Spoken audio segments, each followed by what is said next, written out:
Howdy, howdy. Welcome back. It is that time, another Workshop Wednesday. This week's edition is a strategy session. So we're going to go through and talk about how you can kind of take that GA4 data and all those data tables and turn them into something that's maybe a little bit better, and that starts with planning. Whether you're using Looker Studio or some other platform for your GA4 data, it's all about the planning. So we're going to get more into that. Welcome if this is your first Workshop Wednesday. My name is Chris Mercer. Everybody calls me Mercer, and I am the lead instructor here at measurementmarketing.io. Whether you found us through podcasts and talks, or maybe through some of the other platforms that we share some of our content with, maybe you are already a member over at measurementmarketing.io. And by that, I mean a part of the Measurement Marketing Academy. We have free levels that we call the Toolbox membership, all the way up through the Academy for Marketers, Academy for Professionals, Academy for Agencies and Teams. No matter what level you are, hopefully you're already a part of the Measurement Marketing Academy. When it comes to this workshop, remember one thing. There's going to be a lot of different tactics and techniques and ways of thinking here. So you want to pick out just one new way of thinking, one new different tactic, or maybe one new strategy when it comes to how to properly plan and how to change that data from just data tables into something a little bit more useful. So remember, just one new concept. All right, let's go ahead and dive in. Strategy session, GA4 and design. This is how we plan a better dashboard. Now we're going to go ahead and dive right in with relating to this workshop to the actual measurement marketing framework. Remember, we plan, we build, and we launch. Why? Because we are marketing in the blind. We want to get to a point where just using a system will produce the results that we more than likely want from that system. So how do we plan? We ask the key questions. We then gather the information needed to answer those questions. And ultimately, we then think about the actions we're going to take based upon the answers we're about to get. Then you move into the build where you make sure your platform, like Google Analytics 4, knows the results you're trying to get. It understands the who, what, and why of the traffic, and it's put together in a way that tells a natural story between which traffic is causing which results. Then you launch and you listen to the conversation. Now, in today's training, we're talking about dashboard planning. This is the story listen part. That's where today's workshop is really going to be useful because it's going to help you connect those dots a little bit easier when you better plan. And it will also make it easier to listen to the conversation that your website is having with your users. Because when you have a better planned dashboard, you have a more useful dashboard, an easier to interact with dashboard, a dashboard that leads to natural action instead of just a bunch of data. All right. So that's where today's workshop comes in. At that point, of course, you want to make sure you've got forecasts in place of how things should be working, and then you measure against those forecasts. That's what tells you where to optimize, and that's ultimately what leads to those juicy revenue and profit increases that we are all desperately trying to get.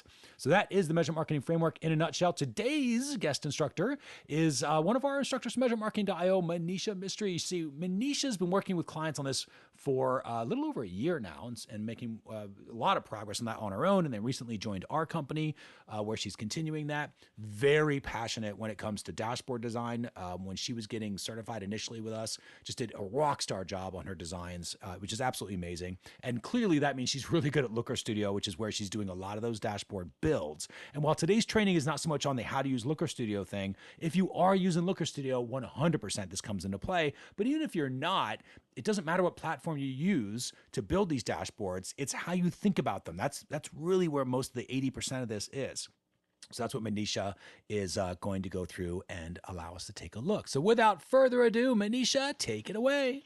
Hey. So before we start talking about planning a dashboard, I want to talk about planning in our day-to-day lives and planning that we do sometimes without even knowing about it, and how planning in this context really drives our builds and how it relates to dashboard planning, right? So let's talk about planning something fun because we all need fun, right?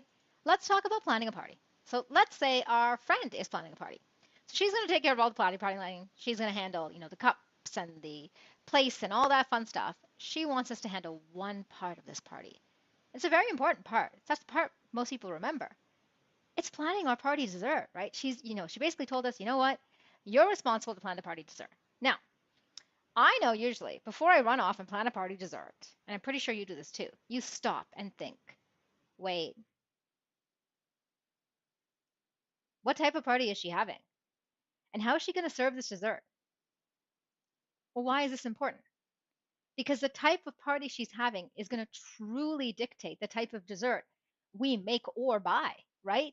And how she's going to serve this dessert is, again, truly going to decide how we're going to make or buy this dessert, right? Let's talk about some examples. Say she's having a black tie event. She's having a few of us together. It's a very elegant black tie event. Well, she may want something really nice and, you know, delicate, like these chocolate mousse cups, right? They're great for a black tie party, right? It suits the party, it suits the atmosphere. Maybe she's not having a black tie event. Maybe she tells us, you know what? My son's turning 5. I am going to throw a quick little, party at the end of his soccer practice on Tuesday. And guess what? I want something easy to serve. So maybe she wants a pull apart kid's birthday cake because these cakes are great. You just pull the cupcakes and the kids can eat them, and the top looks like a cake. But the truth is, you really don't need any knives or cutting anything to actually serve this cake. You just pull the cupcake, and that's it. Maybe she's not having a kid's birthday party. Maybe she's having a summer barbecue birthday for her sister, right? Or her friend, right? Another one of our friends, right? And she wants this really summery cake. Or maybe she wants to go all out. It's her wedding reception party, and she wants a 3-tier wedding cake with fresh flowers. Well, just like the type of party is going to drive the type of dessert, let it be the chocolate mousse cups or the 2-tier wedding cake, is going to drive the build process, regardless if the build process is us making or buying this dessert, right? If you're going to go to a baker and order a 2-tier, 3-tier wedding cake, that requires a lot more notice than you hopping into your local grocery store and picking up a pull apart cupcake cake or potentially picking up some chocolate mousse cups, right? Regardless which one we do, the build process changes. So our build process could include eggs and flour and sifting, right, if we're making the cake. But our build process may not include any of this and may just include a ton of chocolate, right? And how we go shopping for the flour versus the high end chocolate requires planning, right? So once we know the type of party and the type of dessert, then our build can include planning such as, do I need to drive to a specialty chocolate shop or order specialty chocolate online, right? Or do I just hop into my local grocery store and pick up a bag of flour?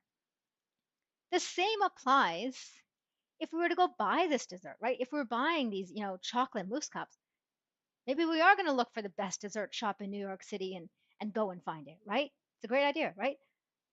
If we're just getting a kid's birthday cake, maybe we can hop into our local grocery store, right?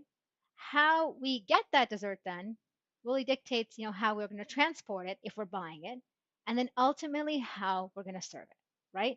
Ultimately, how is this dessert going to be served? So just like, in these last few minutes, we talked about something we all do, right? Planning a dessert, party dessert. We did planning, we did building, and we quote unquote did a launch. We served the dessert at the party. That's our launch.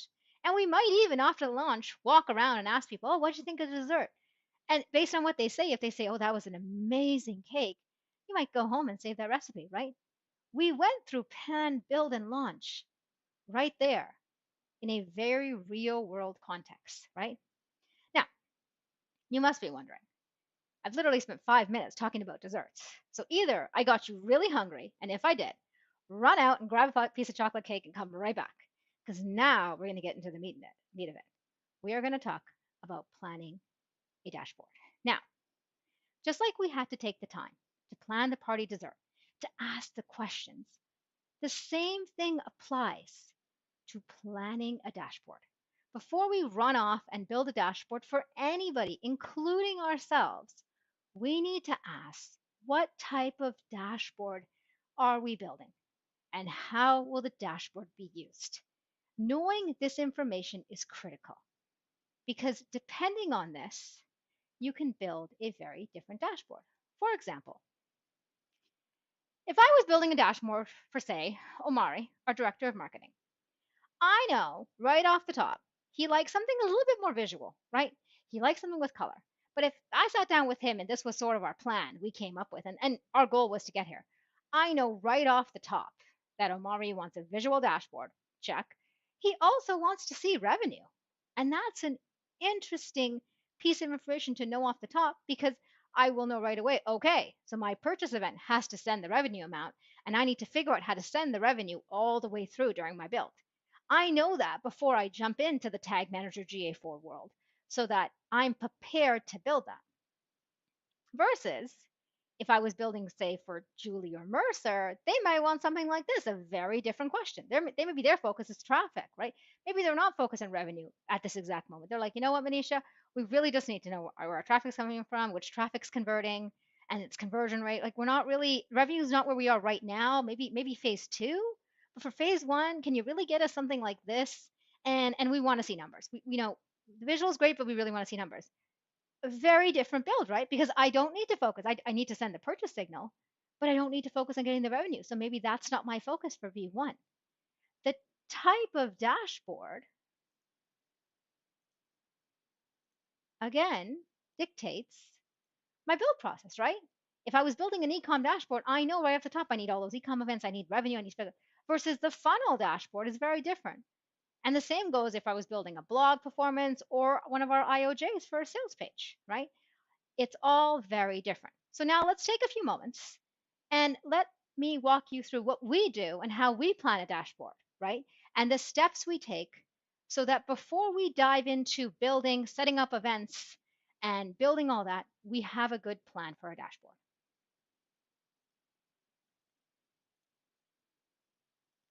Alrighty, so here we are. This is our dashboard planning tool. We've made some small updates to it since GA4, specifically really taking a step back and understanding the type of dashboard we're building, who we're building it for, and how the dashboard will be used before we get to the section planning or the question planning.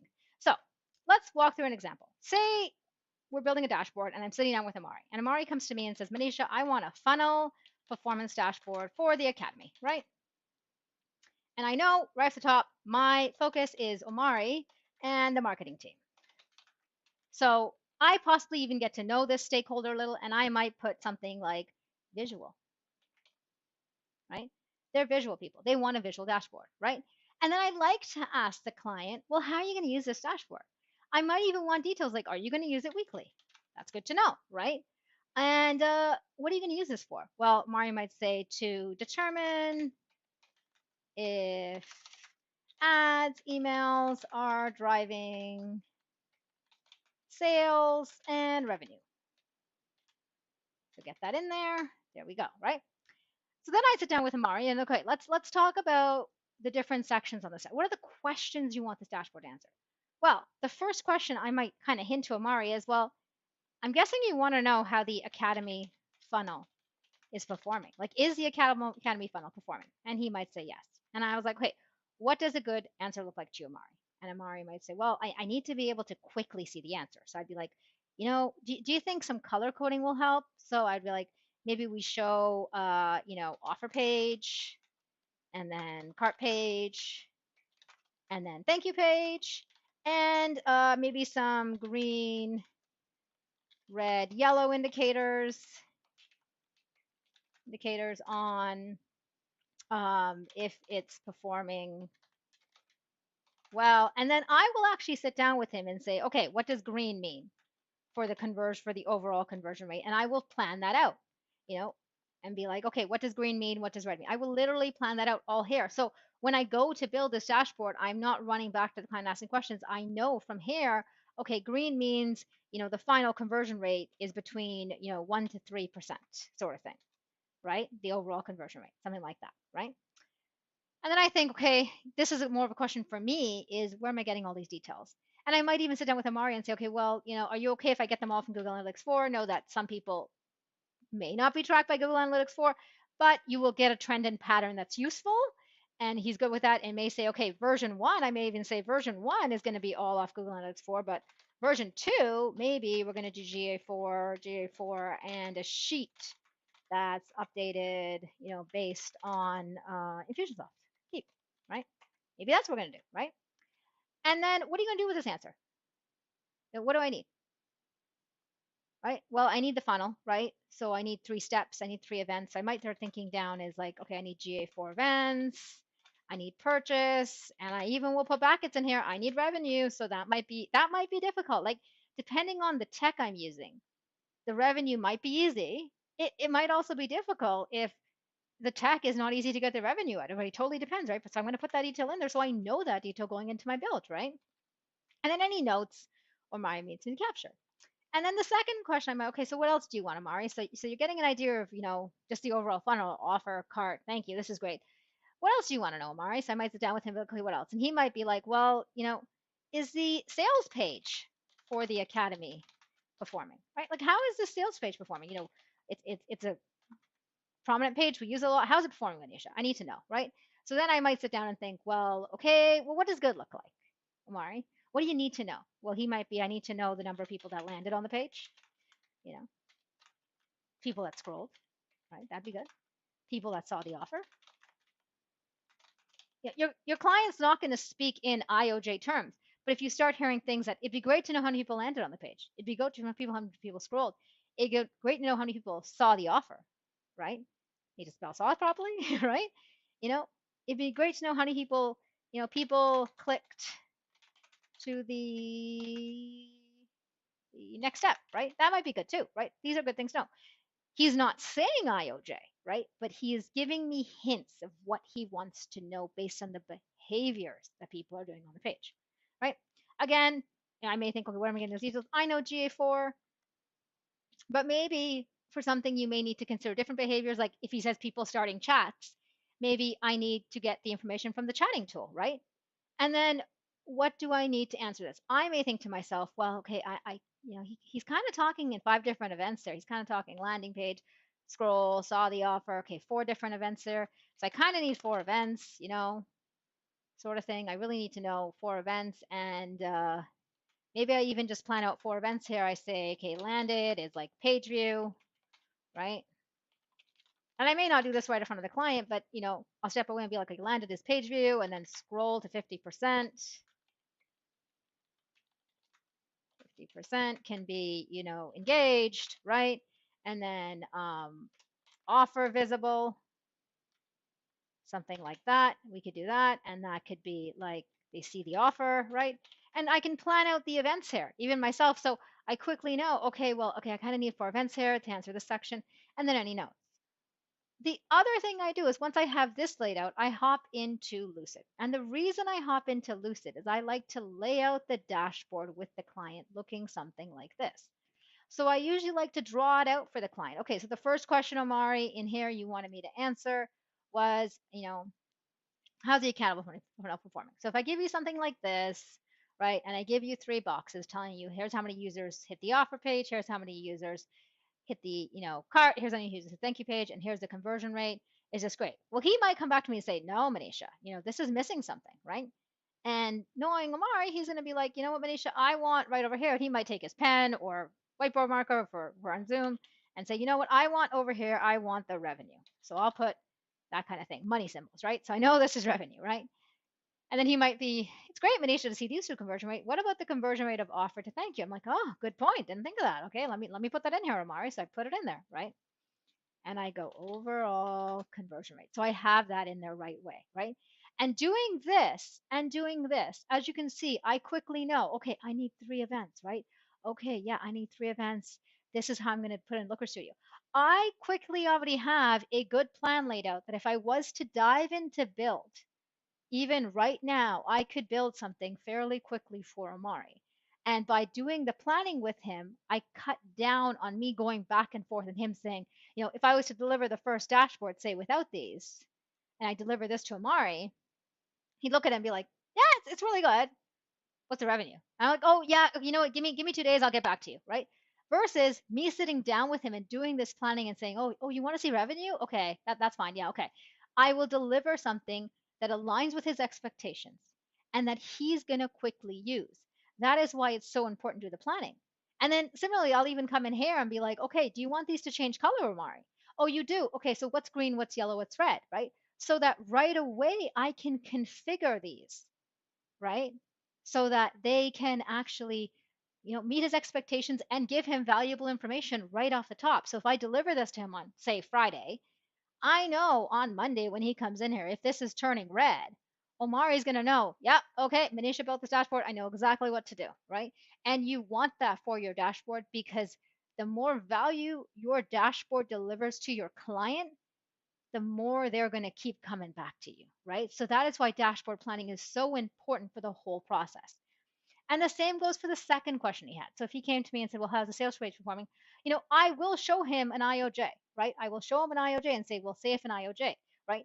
And the IOJ is a great example of me, technically buying a template of a dashboard, showing it to my client and using it. Yeah, I didn't go ahead and build the whole thing from scratch and technically use our template, but it's a great way of being like, okay, I'm going to put this on here and here's the value it's going to deliver. And Amari is going to show you the 5 events. It's going to quickly tell you how many people landed on the page, how many people made it all the way to the bottom of the page. Amari, does that help? And the great thing is I have a, quick guide. We have a get it done guide for the IOJ to help me build that. So I know I'm going to build that. I know to use the guide, and I know when he looks at it, it'll deliver him value. Thank you so much for that, Manisha. Again, if you are an Academy for Marketer, Academy for Professional, Academy for Agencies and Teams member, you've got access to the Ask Instructor support, and Manisha, along with the rest of the Instructor team, is back there ready for any questions you've got over planning your dashboards. What was your one thing? I know for me, as I related to the framework, remember, planning is everything. The better you are at planning, the easier the builds are. And that's kind of what Manisha's whole point was, is going through this sort of Kia process, and she's building out this sort of whiteboarded way of what a dashboard is supposed to look like. How is it going to be used? Oh, you're going to use it like this instead of that. Cool. Let's make the adjustments now when it's kind of at its whiteboard phase before we dive in, build something that we just have to unravel anyway. And I see a lot of that in a lot of organizations. They're busy, busy, busy all the time because they're constantly measuring stuff, but nobody really understands why or what they're going to do with it. And they end up just spinning in circles half the time. So if you have too much data, not enough story, maybe work on your database, your dashboard planning, I should say. Also, remember, we've got that toolkit that's back there. So even if you're a free toolbox member of the Measurement Marketing Academy, you do have access to that. Next week, so hopefully you'll join us next week, we've got another workshop. It's a What's New workshop since it is the first week of a new month. So we're going to cover what's new that you can take advantage of for February 2023. If you want to make sure you've got that, just make sure to subscribe to the YouTube channel. We are at a little over 5,800 right now. So we're looking at 6,000 subscribers. Will that be you? I don't know, but I would appreciate your help if it isn't. So just go ahead and subscribe, hit the like button, you know the drill, and you'll be notified when that workshop is available next Wednesday. Otherwise, I mentioned again, the Measurement Marketing Toolbox, it is completely free. So you get access to this work, whatever the most recent Workshop Wednesday is, you'll see back there. Plus, all the tools are unlocked for you. We make a tremendous amount of tools available for just everybody out there that needs them. So including that dashboard planning toolkit. So if that was of interest, kind of playing through that, helping you to think through to make better dashboards, it's back there waiting for you for a free Toolbox member. So just create your Toolbox membership. To do that, to find out about the Academy in general, whether the free level or any other level, we definitely encourage you to go to measure.tips/get academy, where you can learn more about the Measurement Marketing Academy. Remember, there's free level there for those of you who just want the tools. Perfectly fine. We just ask that you use them, and they're all yours for as long as you want. Otherwise, if it's time and you want to unlock the courses, you want the Ask Instructor support, you want the additional hand-holding, you want somebody to talk to and bounce ideas off of and really, really change your organization, give it a measurement culture, then that is where I would move into the more paid versions of the Academy. But again, you'll see everything at measure.tips/get academy, and we look forward to seeing you in the Measurement Marketing Academy soon. With that, we'll go ahead and wrap this one up. Thanks for watching GA4 and Design. This has been all about planning out better dashboards with your GA4 data. Thanks again for watching this workshop, and we'll see you on the next one. Take care.